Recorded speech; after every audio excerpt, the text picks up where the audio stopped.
my research. As you can see by the title of my presentation, it's from the Nile Valley to the African diaspora. So I'll be discussing commonalities between Medu-Neter and Ebonics. By the way, can everyone hear me? No, a little louder. No? Okay, all right. All right, yeah, because my voice is kind of, okay. All right, so we're there. So just to give you an outline of what I'll be talking about is, like I said, I'm going to be talking about commonalities between Medu-Neter and African American Ebonics and the Jamaican language, because you can probably tell I'm not American, so there you go. So what I'm going to go through is how I'm defining Ebonics, this concept that I call the copula fallacy, the cosmological subject, and the evocative pronoun. So that's what I'm going to be discussing. So Ebonics. Now, African languages in the diaspora are usually referred to as dialects or creoles. So for example, you know, in the case of African people here in the United States, people will say Ebonics, but sometimes people will also say African American vernacular English or Black English. In the case of Jamaica, we either hear the term Jamaican Creole or Patois, as it's more commonly known.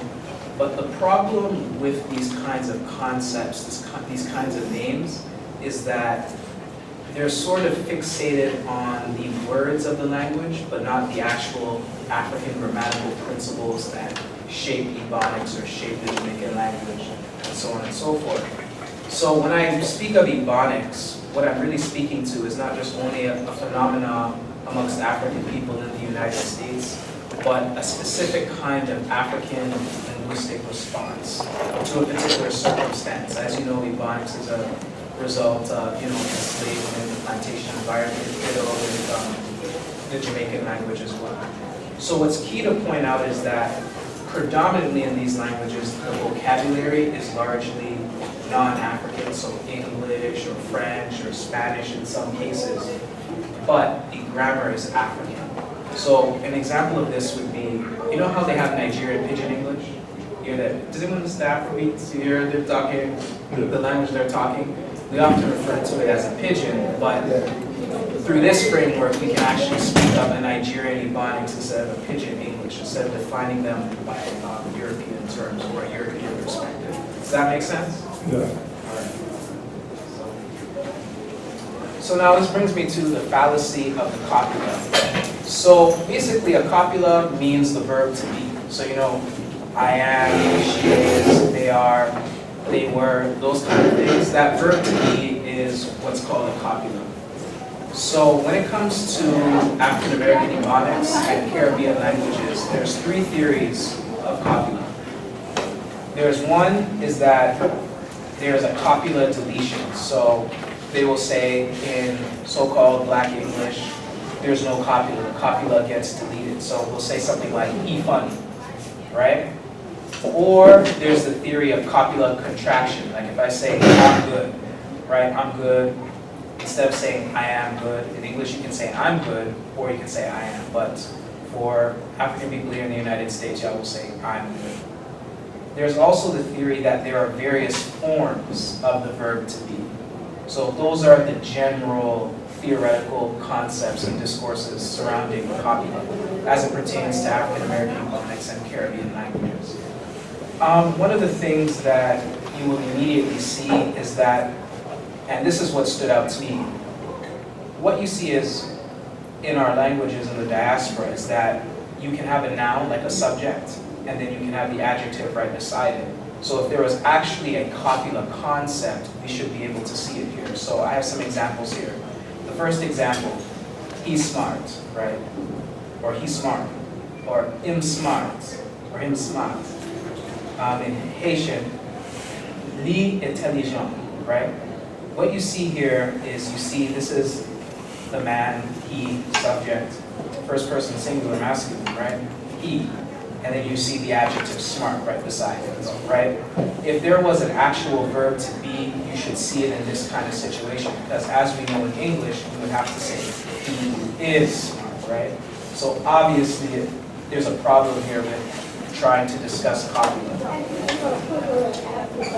All right, so what I've come up with is the concept of cosmological subject Because what African languages have is a cosmological subject, and I chose this name to reflect two things. The power of the spoken word, so you think about African concepts like no, or in the case of Medu Neter, Ma, Keru, true of voice, which means justified. It speaks to the creative force and power of the word understood in African culture. And also the idea of ontological unity, the idea that all phenomena, humans, nature, and other entities are interconnected. So that's why I call it the cosmological subject, because you don't need a verb to be to draw a connection between something. So that's why I call it the cosmological subject. Now, from an Afrocentric perspective, when I look at European languages and the fact that they have a copula, how do we look at it from an African perspective? Like, how does an African see this kind of language? Like, you need to say, I am good or I was good. What this suggests to me is subject alienation. I know Jacob's brothers talked about this in his text, Medu Neter, about metaphysical alienation in European culture.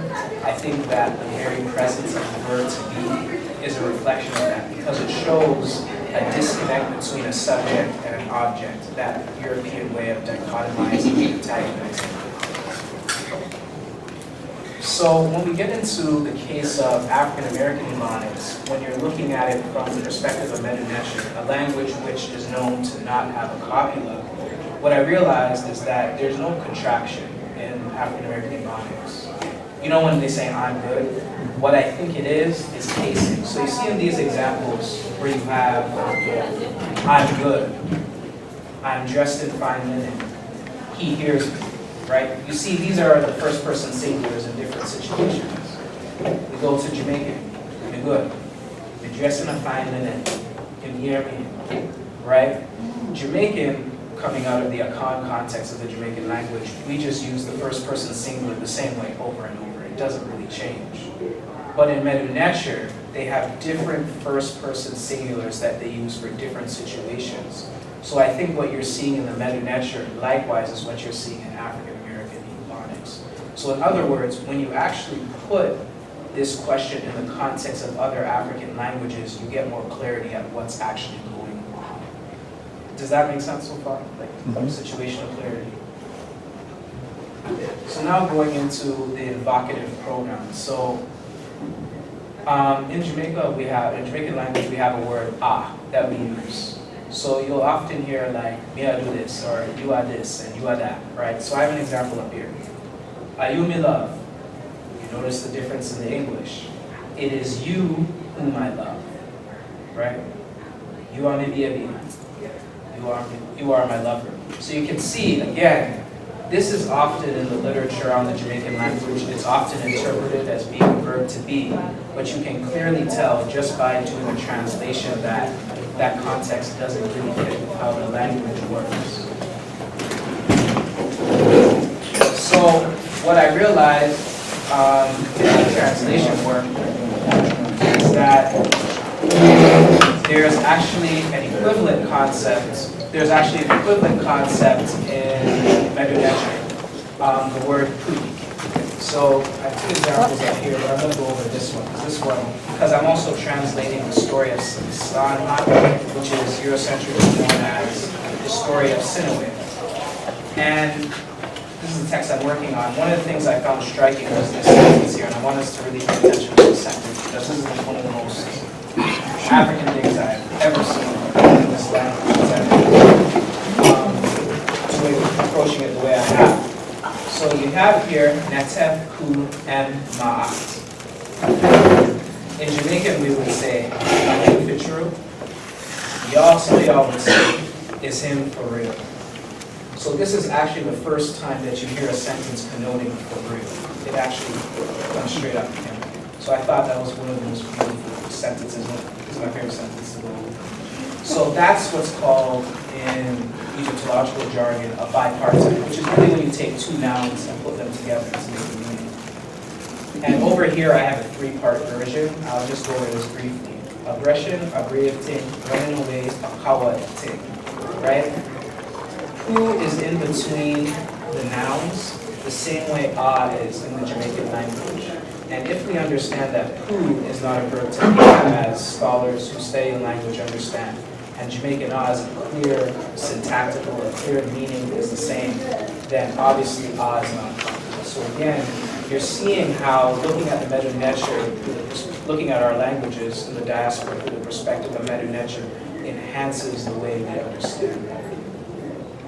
So why I call it an invocative pronoun, because usually a is referred to as a copula, who is referred to as a demonstrative, is that it has the aspects of what a pronoun does. It refers back to something like he, it can refer to a man, she, to a woman, whatever so named, right?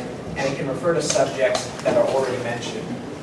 But the thing about who and a is that they have flexibility in the gender of the person they're referencing and the number of people they're referencing. So they can speak about a person in the singular, but you can also speak about a person in the plural. But why I said the notion of invocative is that the way a works is that it invokes a connection between entities. So if I say to you, you are my sister, right?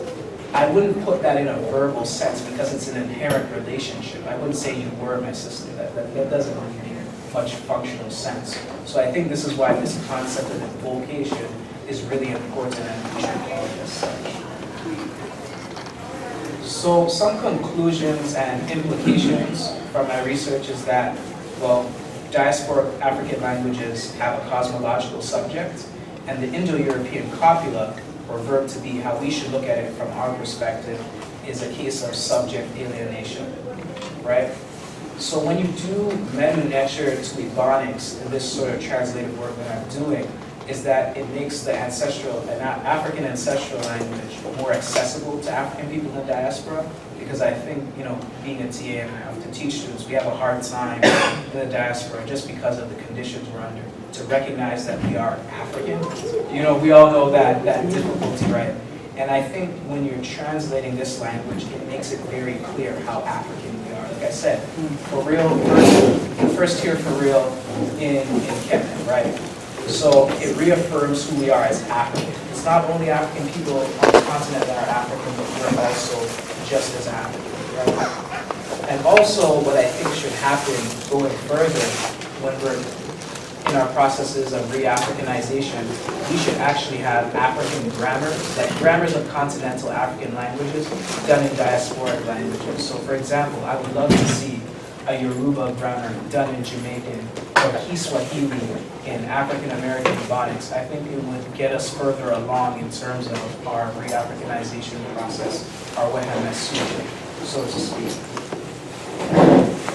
So now for my current research, so as I said earlier, I'm currently working on translating the tale of Salanhak, some may know as the story of Sinue, into the Jamaican language. So that sentence is him for real, him for true, that comes out of that research.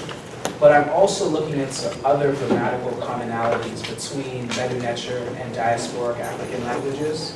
So one of the things I'm looking at is how we understand the verbs in Medu Neter. This idea of tense. Tense is not really, the focus on tense, like past, present, future, is not really an African focused language speaking. So for example, I have a sentence up here. You rec N E pen. I've been knew this. The N coming after the verb here in the Medu Neter is the same as the way African Americans say been. Like I've been knew, I've been seeing that. That's right here. Yeah, big right. In Jamaican, we have a similar word, but I don't think we use it as frequently, but we have like an N or a ben. Sometimes we pronounce the B, sometimes we don't. Also, verbs relating to existence and time. So for example, there's this verb unen, which functions very similar to dede in the Jamaican language, like dede, these kinds of things, right? And unen represents, in my interpretation, a sort of fixed point of existence, but it understands like there's a fixed state of existence, a fixed state that we're in, but at the same time there's a dynamism, there's a motion going in. So you see how there's a rabbit here, right, in the sign. If you ever observe a rabbit when it's sitting, like when I was a kid I used to try to chase rabbits, but when a rabbit is still, or a hare, or anything, they're always still in motion. You can see it like vibrating, like it's still in motion, even though it's in a physically still position, it's still motion. So that's what I think Lenin is trying to get at, and I think you see it very clearly when you start to compare it with dead ends in Jamaican language. So that's my current view. Here's no translation. I saw it. So, thank you.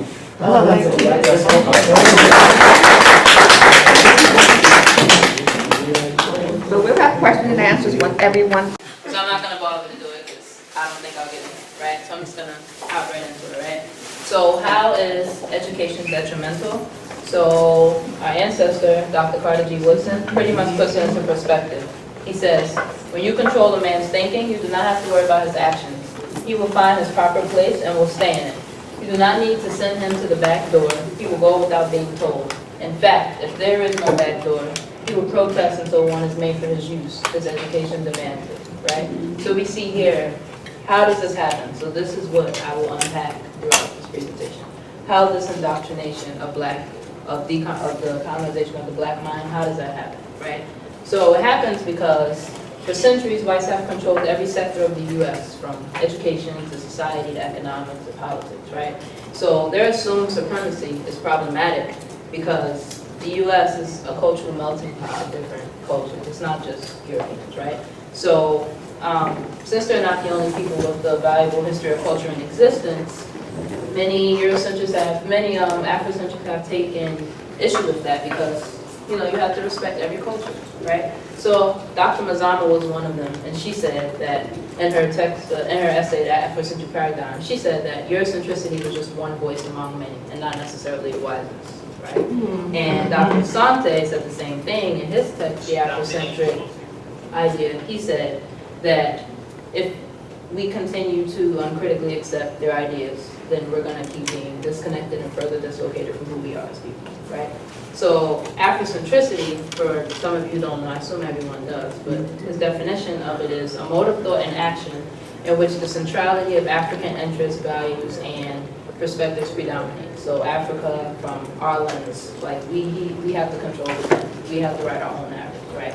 Because centeredness is one of the most important things in this culture, which is when you are basing yourself in your history. For us, that would be Kemet.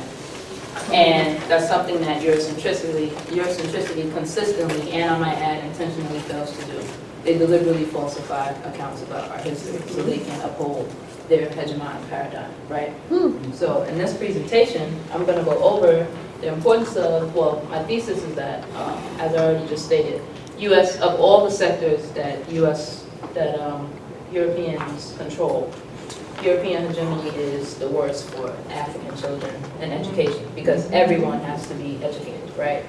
Kids don't necessarily interfere with like politics and healthcare and all that, but everyone in school, so it affects them because it starts right from like when they're school age. And the solution is to restore agency in the classroom by infusing Afrocentricity into curricula through daily practice, right? So first, why am I even talking about Afrocentricity? Because it's important and I'm going to explain that. Then I'm going to talk about some of the problems with Western education as it pertains to African children, because of course Western education doesn't affect white children because it's their paradigm. And then I'm going to introduce 4 educational approaches to Afrocentric reform to put into perspective a corrective as to like ways that we can fix this issue. So why is African history important? Dr. Kamani Nahusi puts it in perspective. He says the study of the primacy of Kemet is important because Europe enslaved and colonized Africa. It stripped them of their land, people, and the social history of the continent in order to justify their activity. As a result, history was ethically cleansed of African achievements. Everything African was ascribed negative value, right? So we know why this happened, because they wanted to uphold who they were, and so they pretty much just removed our own voice from our history. So Sheikh Anta Diop said, no, Africans were the first. We are the cradle of civilization, and we are the black people were the first people were black of Negro origin. And he said this in his text from 1974, called The African Origin of Civilization, Myth or Reality. And he pretty much did some studies in Egypt and Senegal beginning in 1946. And he said that blacks were, everything flowed through Kemet, and they were the first people Egyptians. And he said, he further supported his claim using statements made by Greek historians Herodotus, the so-called father of history, and Strabo, who stated in their respective texts that the Colonials, a group of close kin to ancient Kemetics or Egyptians, were black-skinned with woolly hair. So it's significant because Kemet is also known as the land of the blacks, the black country, and it was later renamed Egypt by the Greeks, as one of the first civilizations in the world. Aside from this origin importance, Kemet is also important because we created most of the the studies that we have today: anthropology, math, writing, architecture, philosophy, psych. We all created that, right? But of course, that's purposely put into that's attributed to Greeks and Romans, right? So we know this, we're taught this in our AP history classes, that Greeks created everything and that we needed civilization. We were barbarians, so they had to come civilize us, right? But we already had all this stuff going before they came, right? So that's another reason why, they put that, we did this, so that way we can be seen as the barbaric. We can uphold the narrative that, we don't have anything. And so Job said that he said we would be remiss not to do African historian. We have to place our history in the hands of people who are centered. And if we don't do that, then our history is going to continue to be suspended, right? So if it's suspended, what's going to happen is what, to quote Carter G. Woodson again, he said, if you teach the Negro that he has accomplished as much good as any other race, he will aspire to equality and justice without regard to race. Such an effort would upset the program of the oppressor in Africa and America, play up before the Negro then his crimes and shortcomings. Let him learn to admire the Hebrew, the Greek, the Latin, the Teuton. Leave the Negro to detest the man of African blood to hate himself. So if we are taught from our wrong lens, this is what happens. We want to be like them, right? It becomes us versus them. The first thing that comes to my mind as I just reread this was in Malcolm X's autobiography when he told his teacher that he wanted to be a lawyer, and she was like, oh, well, he's like, I think being a janitor is more so for your kind, right? That's this. Exactly, that's exactly that, right? So we don't want that. We don't want, our young people to feel like, they're just regurgitating information that's not factual, right? We want to know, well, how am I included in this textbook? Where's my picture, right? What do I look like, right? So we have to come back to that. So this brings me to the problems of modern, of Western education.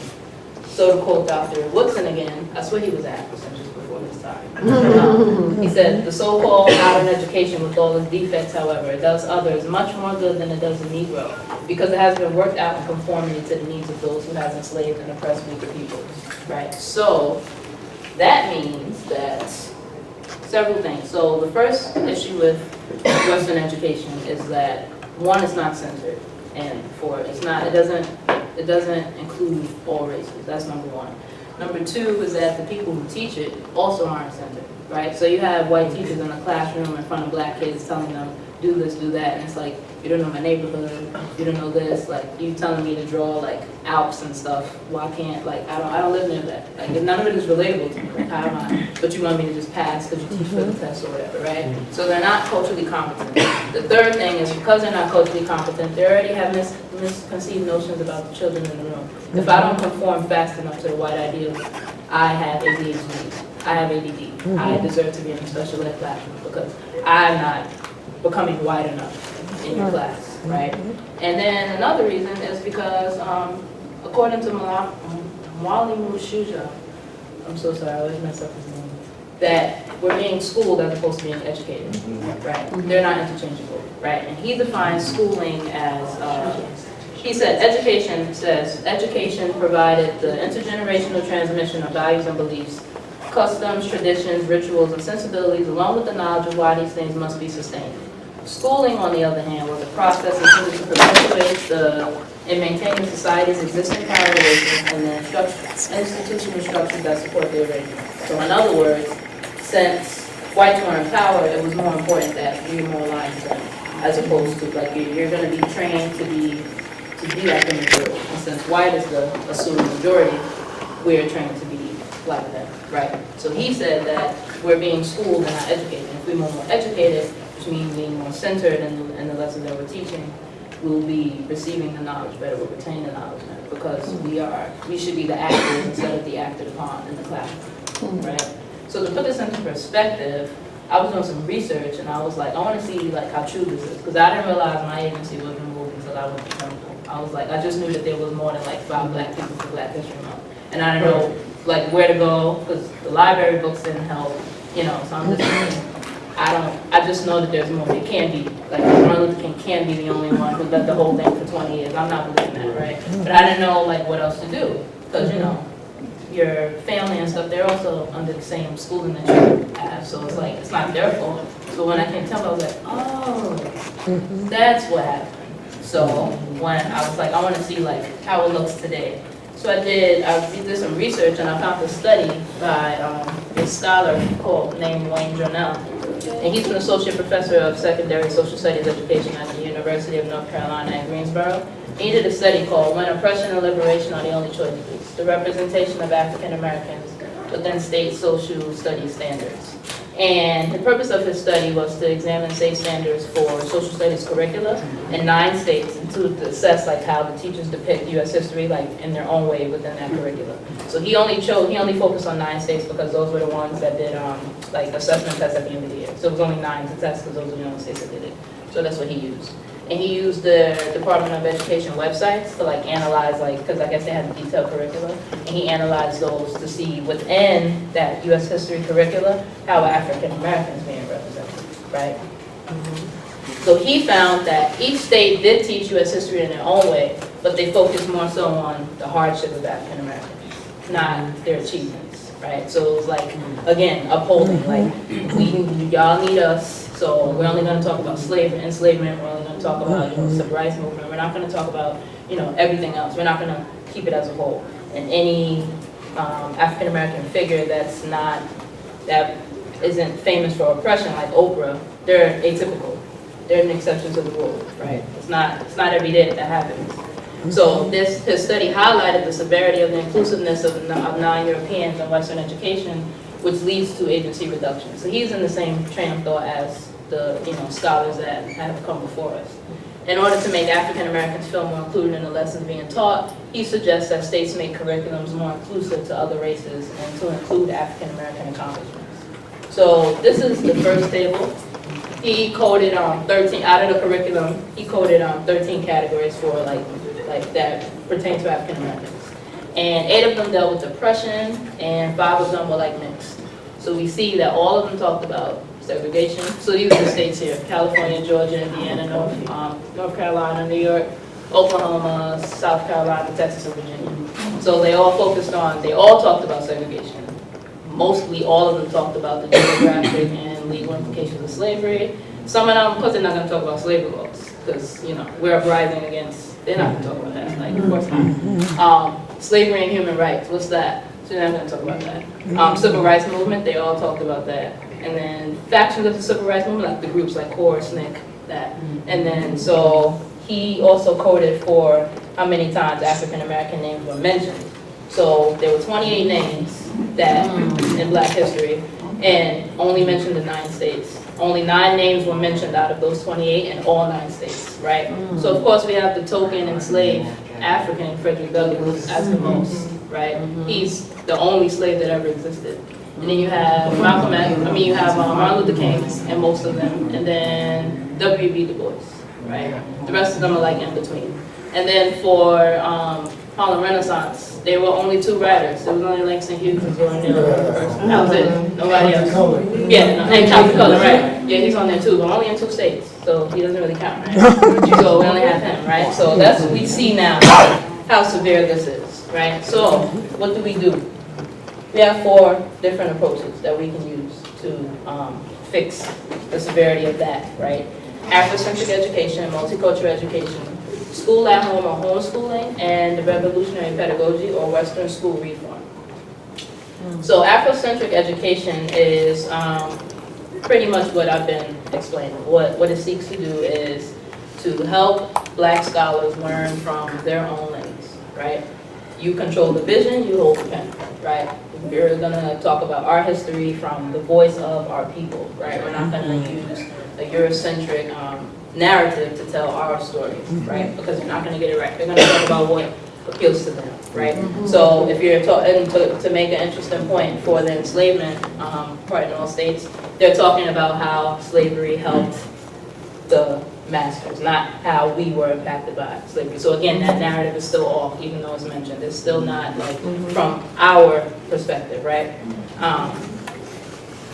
And so they also, Afrocentric education, they also are proponents of, they believe that it'll be cultural reattachment. If we center ourselves, we'll be back to like knowing our Kemetic centers, and once we move from that, we'll be able to be educated instead of school, right? So multicultural education is a little bit different because they're like focused on all cultures, right? So talk about all cultures from their center. If you're talking about Asia-centered, talking from their center. If you're talking about African-centered, talk about from their center. European-centered, talk about from their center, and they feel like that helps teachers to kind of embrace diversity more, right? So it's more of a just like a global approach, which Dr. Karanga called adjusting good society. If you follow like multicultural education. So school at home, this one is a little bit different in terms of the motive. So they're like, we need to teach our children in our own spaces, right? What's the point of having Afrocentric curriculum in a white schoolhouse? Like, I'm gonna keep my kid at home. I'm going to teach them from African-centered perspective or whatever perspective from my own, right? And it's also a form of racial protection. I was talking about like the discrimination that comes with it, the policing that comes with like black children, you know, and other people of color. So schooling at home is one way to combat that and also make sure that children are centered, because you don't have to worry about them being centered, but then also facing other challenges, like in terms of, you know, you're learning African-centered stuff, but you know, you're accused of doing whatever in the hallway or whatever, right? So it's like, we're just gonna just keep them safe, right? And so the revolutionary pedagogy is a little bit different because that one's like beyond curriculum. We're gonna just, it goes beyond curriculum, right? That one focuses on not just the schooling, but practices. So language that you use every day. So you're not like beyond just the classroom. You're not just saying, you know, we're not, it's just the language. We're not saying slave, we're not saying tribe, we're not saying minority, right? Because these are in relation to European terms, right? We're not saying those things.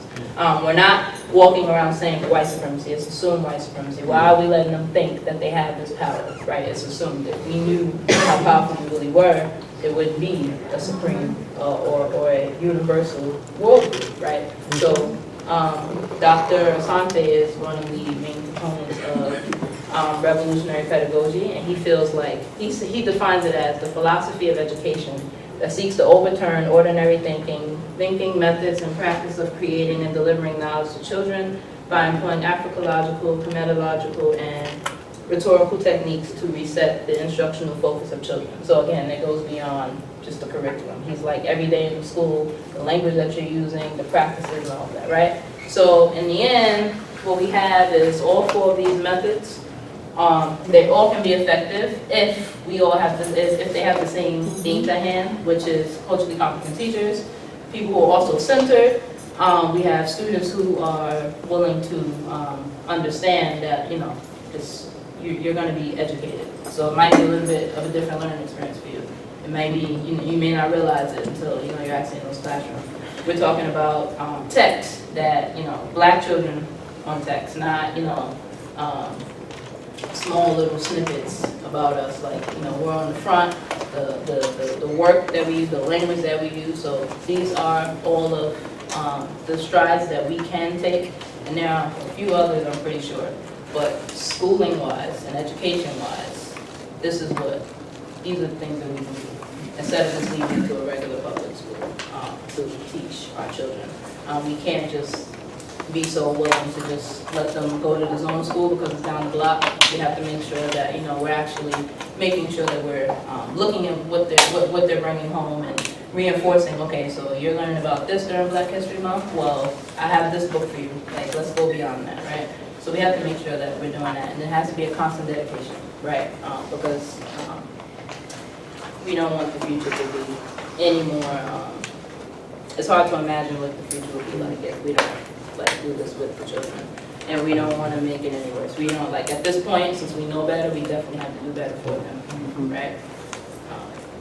And this is my bibliography, and that's it.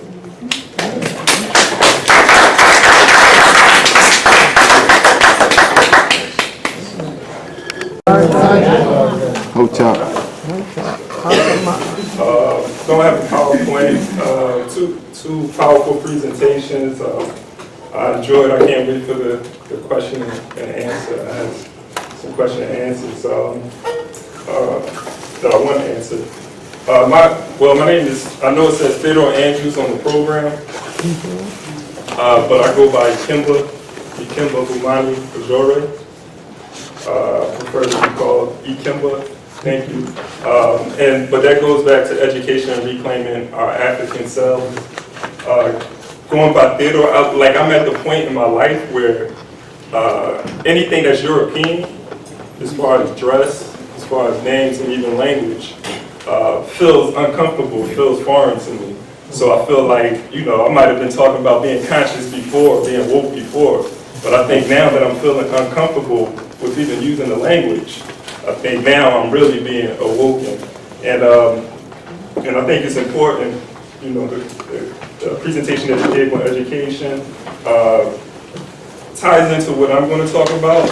It actually goes into the direction that I want to go in with doing my research. I'm working on my dissertation because all but dissertation I heard is when you actually ABD.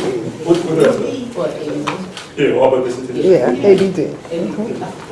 I don't know. Did I say something different? No, you Oh, don't. okay. You're right. All right. It's an acronym. But what I'm hearing is when you're working on your dissertation before you actually present, go in front of the committee, you're not ABD. It's only academic. But anyway. Oh, okay. So, yeah, and I'm at St. John's University working on that, but I feel like I need to be at Temple University. And that's because like the department that I'm in is very Eurocentric in their approach to studying history. And so being in the department sort of, like I felt oppressed in the sense of what I can talk about. And actually like on my committee, the lead person on my committee is a European, but he walks around with dashikis. But the title of my research, or my paper, is the Albert Academy School for Boys becomes the Tuskegee of Sierra Leone, the transposing of U.S. education for African Americans in Africa. Doing my research, because this is, I recently was doing some research when I handed in my abstract, the focus, it's a little different than what you guys are reading. I was actually going to focus on the Africans on the continent, indigenous Africans, and also the African Americans, their contribution to the development of education in Sierra Leone. Which there is evidence of their contribution to the development of education in Sierra Leone, and I have evidence and I have proof of that.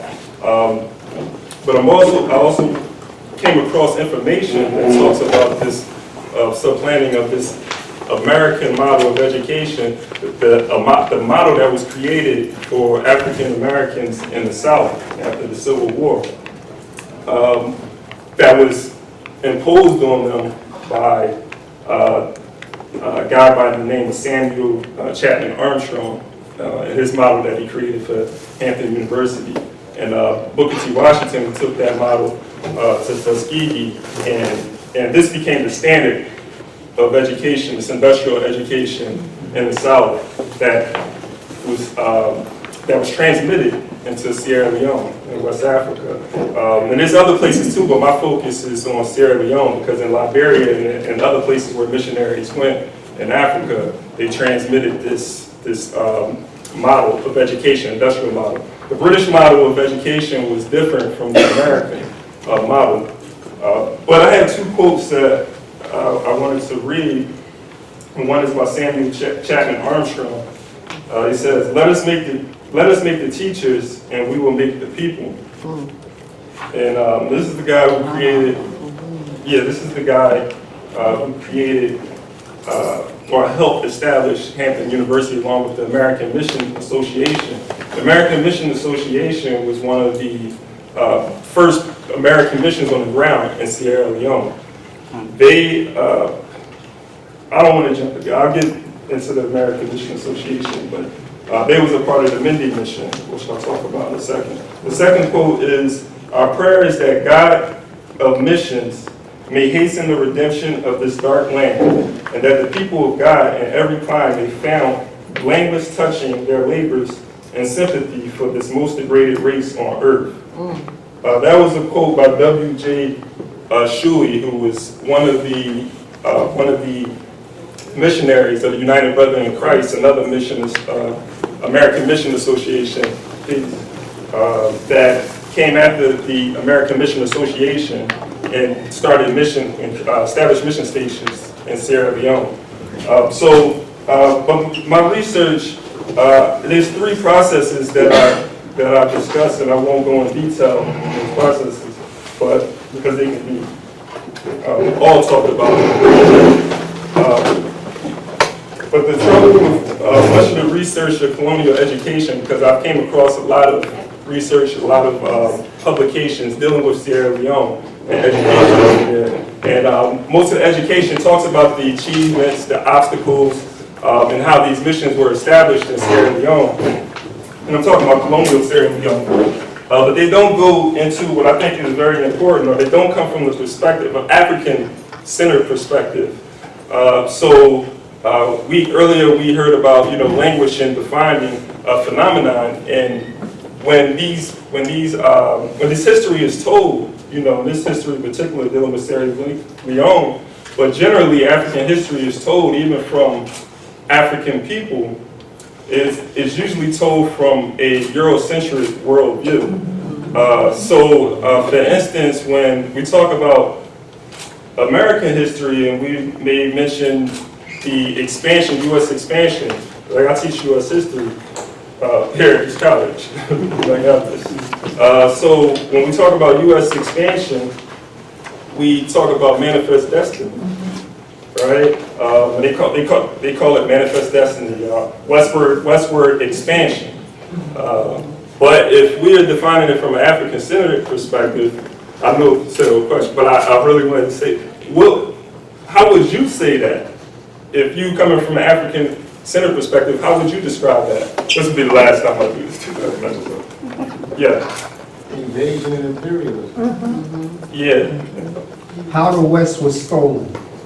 How the West was stolen, right? And genocide, the indigenous people will probably call it genocide, but this is language when we're reading textbooks and we're describing this history, these terms are not used, and it's a certain language that's not used that we should use when we're describing this history. And I felt boxed in when in my program telling the history of Sierra Leone and colonial education because I'm worried about offending my committee. That's one reason. But the second reason is that there's a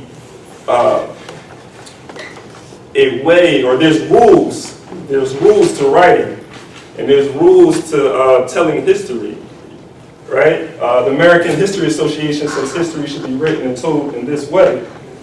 So now I'm feeling like, okay, you need to be objective and so forth. There's no such thing as absolute objectivity. But also, if you take that approach and you follow these rules and you're explaining this history, using certain terms, they may look at it as you being subjective. If you call it genocide, that may be looked at as being subjective. Or just certain words and terms, language cannot be used because they feel like, okay, you're being subjective and, this is coming from your experiences after you need to be completely objective in telling the story. All right. So the trouble with much of the research in colonial education in Sierra Leone is that an inadequate amount of analysis of Africans whose culture was supplanted by foreigners that found a preconception about Africans that determined their path in their relationship. The three processes that I mentioned earlier that I focus on in this research. The first is the establishment of American missions in schools and examining the motivations behind missions in Africa. because there was clear objectives in establishing these missions in Africa, which I'll talk about briefly. And the significant role occupied by African people in the development and expansion, as I mentioned earlier, because the African people built these missions over there. The issue though, and why I didn't want to go in that direction, is just talking about the Africans' contribution. And when I say Africans, I mean everywhere, the diaspora on the continent, is because I did not want to romanticize their contribution in this development, because they still were going over there with a Eurocentric or Western way of thinking. And what they were doing was supplanting African culture with Western ways. And so I did not want to romanticize that, but I did want to talk about their contribution, because sometimes we have this image of missionaries dressed in white and with white faces, at least during that period in the 19th century, which wasn't the case. Actually, Europeans could not handle the weather, the temperature over there. They were getting sick and had to be sent home on numerous occasions, where you would have an indigenous African who was left alone to carry out the mission all by himself. And so this was taking place. And then there was also later on in the development and expansion of these missions, you have African Americans or Africans from America who would come and actually build and expand the mission station, opening new stations all over Sierra Leone. Also, just to be clear too, I'm talking, when I say Sierra Leone, it's actually the protectorate, which is the outside of the colony. This is a British colony we're talking about, and the British colony is actually Freetown, and the protectorate is outside of that. The American mission was mostly located in the protectorate area, and the Africans that they were working with was indigenous Africans. In Freetown, you had mostly Creoles, but there were Mende and Temne in the Freetown area. And, I wish I had time to talk about it. But so I also examined the transposition of the industrial model of education from the United States to Sierra Leone, so we can understand that there was a model that was taken over there, but the model that was used over here in the United States had a different impact, or a different result, I should say, in Sierra Leone. And in my further research and writing about this, I'll talk about how that model actually brought about a nationalist fervor that will later on move Sierra Leone, the indigenous Africans, to independence, or winning their independence. But I won't have time to talk about that. So in the final section of this essay, I'll also explore the founding of Albert Academy and how it took the role of Sierra Leone's in parity with the role of Tuskegee from African Americans. And I recently came across this, I say months ago, about how similar Albert Academy was to Tuskegee. And just Albert Academy is really the focus of my research, even though I talk about the development of the other mission schools. But Albert Academy became a school that's located in Freetown. It's still in existence today. And another important thing about Albert Academy, the president and the first president and prime minister were students at Albert Academy. And there was a point where most of the people, before their independence, most of the civil service agencies and administrators of Sierra Leone were from graduates from Albert Academy, which is a secondary school, but I think that's significant to know. But Albert Academy became a school where indigenous Africans were taken from their tribes or their communities, taken to Albert Academy to stay there, to be indoctrinated, and then sent back to the indigenous tribes, because the Europeans felt that they were being tainted, or because they would come to the mission schools, and then once they go back home, they still are in an environment where indigenous culture is still prevalent. So the Albert Academy became a school where they can go and be indoctrinated into Western ways and be evangelized and sent back to their areas or their communities. So there's a few quotes.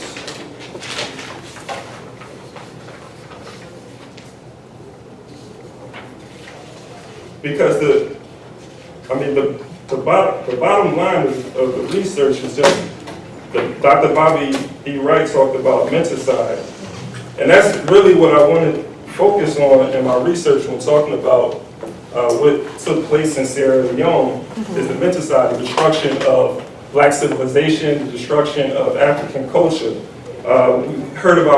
We mentioned Carter G. Woodson earlier. I also had a Carter G. Woodson quote, because miseducation of African people needs to be understood and needs to be talked about, in our communities, in our homes, with family members, because we've been Europeanized and westernized to the point that when we walk around, we don't even know that we're still thinking backwards. Like our whole world has been flipped upside down.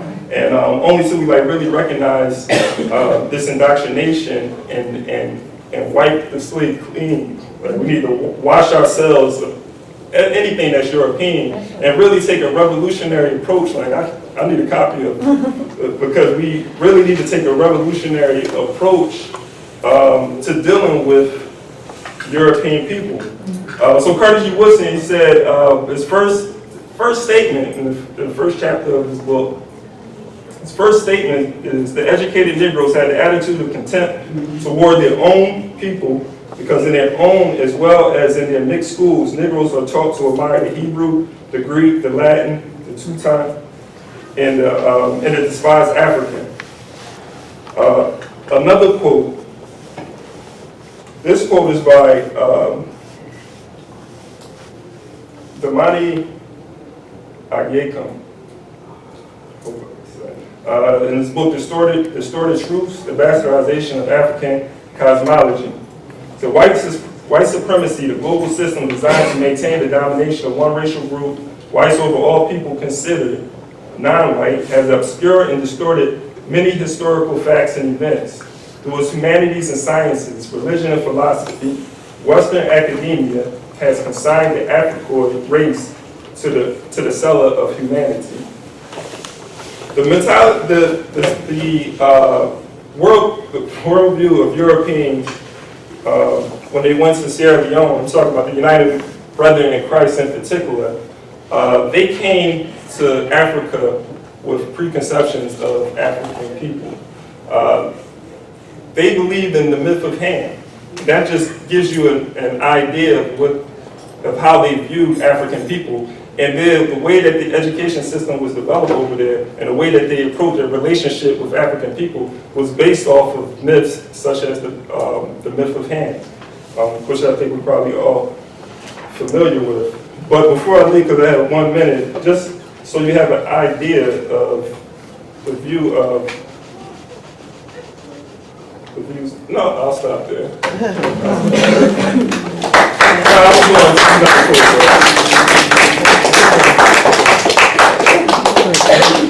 Can we give all of our presenters a hand, please?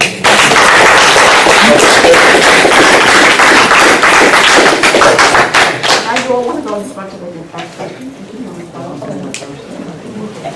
Oh, yeah. Oh, yeah.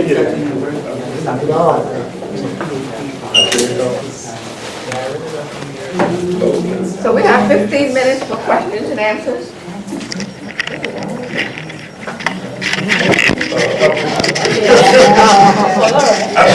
You're going to call them? Are you familiar with Dr. Bruce Bridges in his book, Recapturing the African Mind? No, I'm not. Because he talks about the modus operandi of how the crackers went up in there, and he shows you no matter who it was, how they went into those countries and took over. And he talked about the missionary came first, and then the military, and then the business people. You know? Dr. Bruce Bridges. Okay. I saw the red first. I saw your hand shoot up, so, yeah. Just want to tell you all how wonderful it was. No matter how long you do this do work that you're doing, You still always meet people from every age group that will look at you and like you're crazy. So it's always good to be in a room full of people who are, who are sharing on you, but also to hear young people doing it. Yes. And so you feel less crazy. Right? Yes. When I was your age, we weren't getting this kind of feedback. So Right. the thing that I wanted to say I want to ask, what's your name, young lady? Me? Yeah. Naja. Naja, it was really wonderful to hear you speak, and I wanted to look over your bibliography, but it went by quick. Oh, yes. I wanted to ask you if I could see it later, Yeah. and I wanted to ask you if you've read Falsification of African Consciousness. I know it's gonna be my pen. All right, and the other thing I haven't read that. I wanted to ask you about was the Portland Baseline Essays. Have you Yes, seen I them? am familiar with that. Okay, Yes. and there was one more, but I'll remember it after. Okay. Thank you. All right, I'll pick you, sir. Oh, thank you.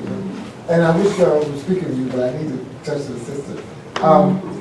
What you talked about, African-centered education, you call it Afrocentric, there's so many Afros. I mean, they keep, chopping that word up, but you made a statement about public schools. And I think you need to broaden that scope. Because I'm from Detroit.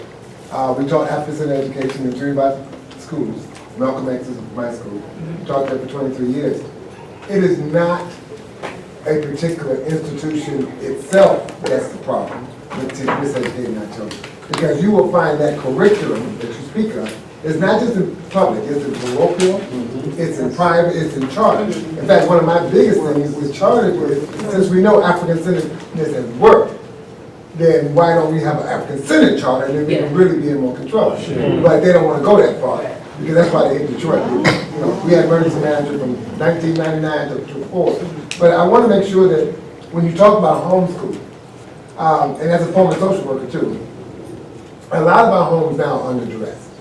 So there are very few homes really qualified to educate children on the level they need to be done.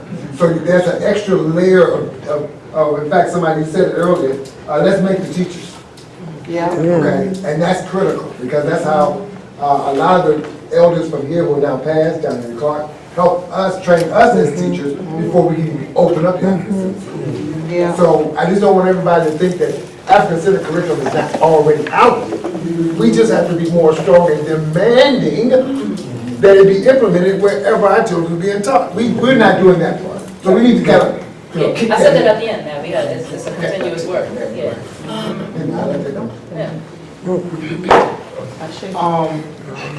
Yeah, Ascac, and first, let me give you all three energy. I thought your presentation was dynamic, in-depth, and very thoughtful. I want to ask my question first in the spirit of unity, brotherhood, and sisterhood. That's why I came to this conference. I'm a high school principal of an urban alternative school. So I'm dealing with damaged Triage. Yes. So the one, and all three of you hit the nail on the head. I'm also Guyanese.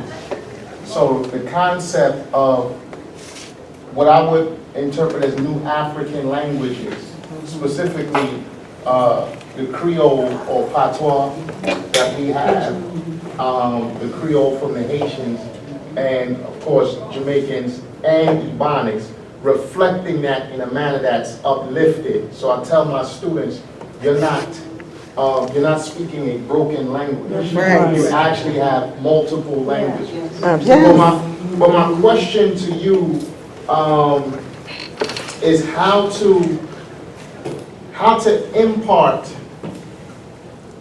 the information in hostile spaces with hostile people who look like us. That's right. Because where I work is all us. That's right. Every face looks like ours, It's different. all Latino, but it's still hostile space. Right. Because the mindset to receive, and I'm talking also hostility from the students, other staff members, teachers, administrators, and so forth. I'm the principal in this particular school. If y'all fit it. I think it's open question. He said. No, he said he actually. Open it up. Yeah, open it up. It could be to the whole space. Yeah.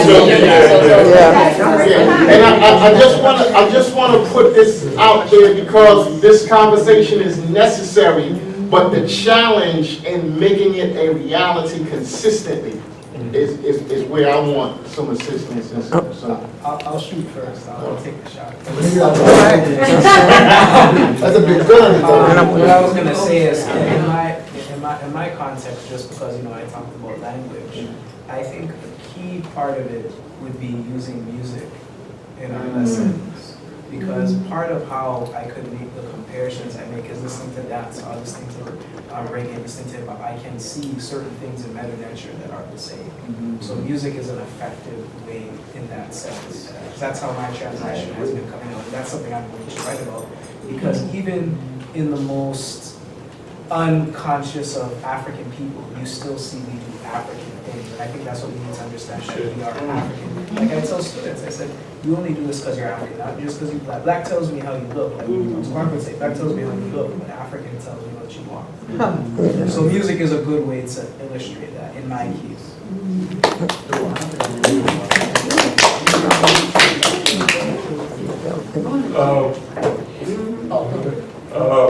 Like, I only can talk about myself, but maybe it will work for others. But 24/7, I just, revolution, liberation is on my mind. So everything that I do, I can't help it. I can't change who I am. And so when I'm in an environment like that, I don't change, but there's still a way to communicate with people when they don't feel like you're oppressing them, or you're talking down to them.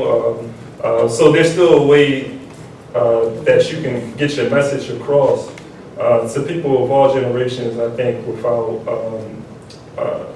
seeming as if you're, foreign or anything like that.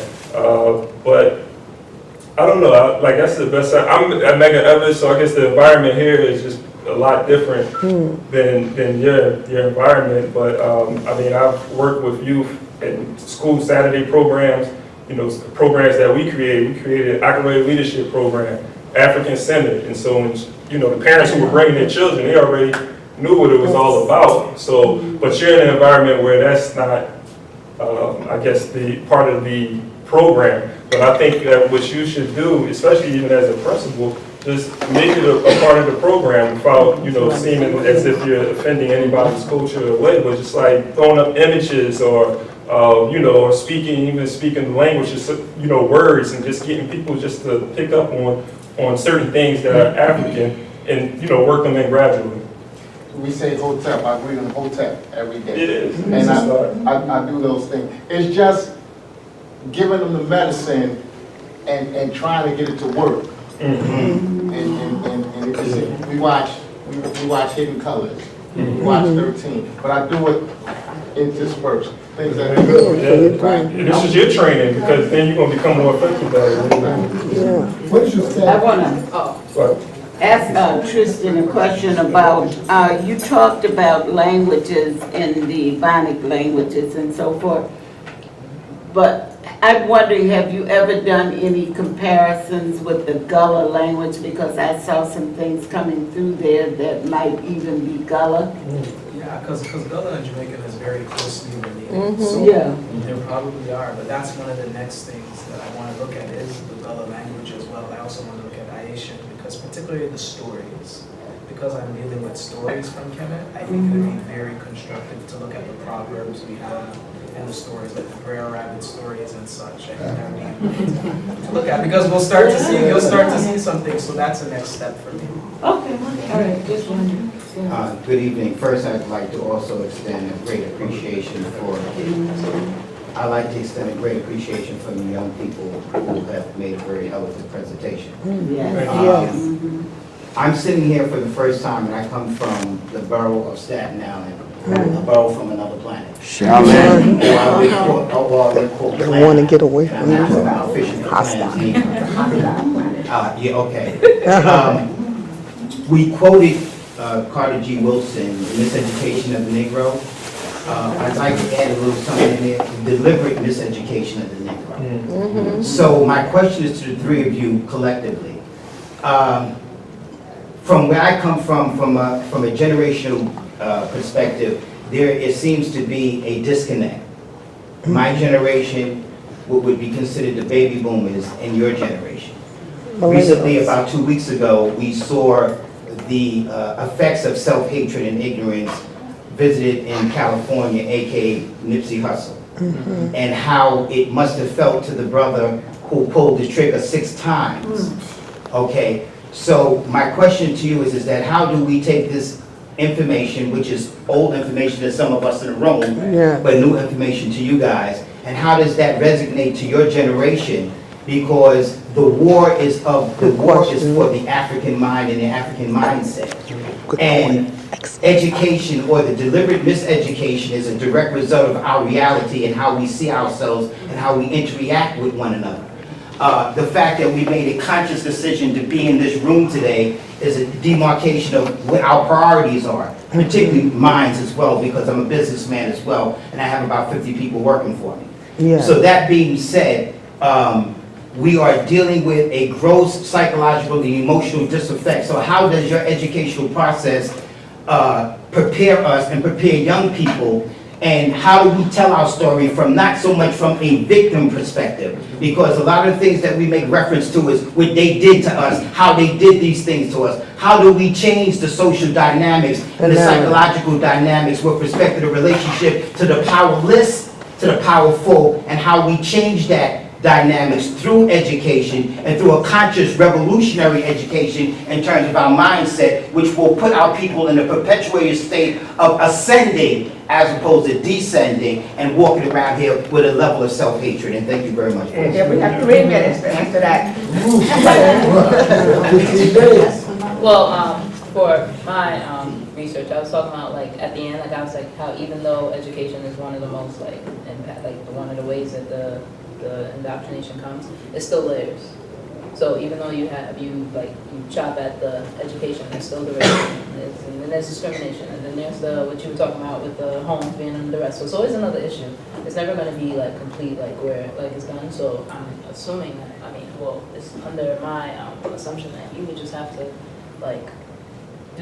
you have to come to that student with the same way I approach mine. Like I make sure that I have enough research and I'm able to connect to each of them in their own way, as opposed to, because I think the thing is in high school, because I went to Clark, I'm from Brooklyn right now, right? So I feel like when I was in school, there wasn't, even in at the highest level, whatever class you're in, they're not teaching you about your history at all, right?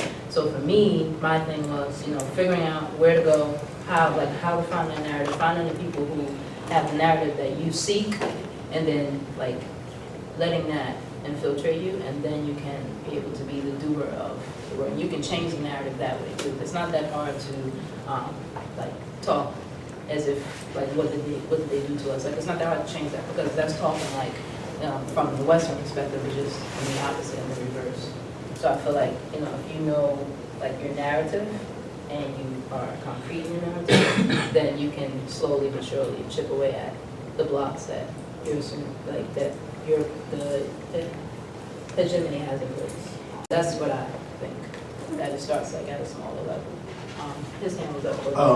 Like my sister said, the brother, I know he was. And it was I saw them too. Like the sister mentioned, Amos Wilson, the falsification of African consciousness. Yes. I would say to everybody, you can't get enough Amos Wilson. At all. You cannot get enough A to Z. I mean, I was a single parent, and I remember reading the developmental psychology of a black child. Lived in the projects. My daughter went to Brooklyn Tech. She went to Spelman, Georgetown, and recently Drexel. And she's the alumni president in Philadelphia for Spelman College. And so I know what you can do. You know what I mean? I threw away the TV because I didn't like the image of black people on TV. I followed him when he said, teach your kid how to play chess. And I used to wax her all the time until she said to me, I'm gonna beat you. And she beat me 2 out of 3. My job is done. But English Wilson, English Wilson, English Wilson. Absolutely. I saw your hand for the longest. Well, it was actually to make a contribution to what you Oh. said, but I think you already made the point. Okay. And it was about, to include your point as well, that it's about the delivery in these kids. I mean, you're not, I've been thinking about this. I didn't want to say we can't save them all, because that's very Eurocentric thinking, because we are all one family, community, and if children are coming to us for education, we owe them that duty. So it's, like she said, it's going to take small steps, little steps, with the help of the parents, because you have to involve the parents, especially the parents who want to, not the ones who don't. You have to focus on the ones who want to, and start from there, and the rest will follow. Thank you. I just saw this. I just want to say that, like everybody else, everybody's saying, I'm so proud of you melanated scholars for your presentation. And I just got a DNA test from Dr. Kittles. I don't know if anybody knows who Dr. Kittles is. And I found out that I'm from Sierra Leone, Timony and the Benden people, and the Liberian Pool people. So thank you for that, because being born here, you know, we're disenfranchised, we don't know our ancestors, don't know who we are. So I want to know, how did you come about that study? Do you plan on doing more studies in Sierra Leone? And are you from there?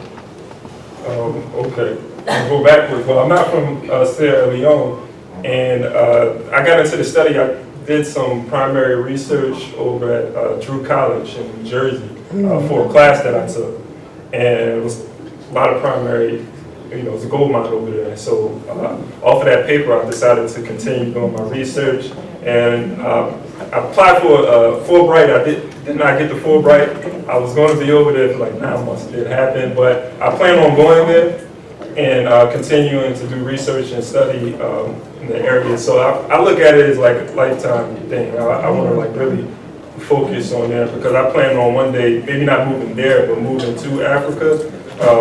Because, you know, I feel, you know, I don't think there's nothing wrong with people who want to stay here, but for me, I feel like that's my home, that's where I need to be, like home away from home. But I was born here. But yeah, I hope I answer all your questions. And just to, you know, make another statement too, because you had mentioned about throwing away the TV really quick, is that, yeah, we have to like throw all of that stuff away, because at war, we don't really have time to be playing games and partying and do, you know, I mean, we can make a little time, but, you know, priority is like, you know, we're at war, we're being oppressed and exploited, not using white supremacy, but being dominated by, you know, the white community. And the statistics, you know, say no matter how we want to, you know, try to romanticize it, it's like we have a lot of work to do. You letting the enemy in your crib. Yeah. Thank you so much. Wonderful.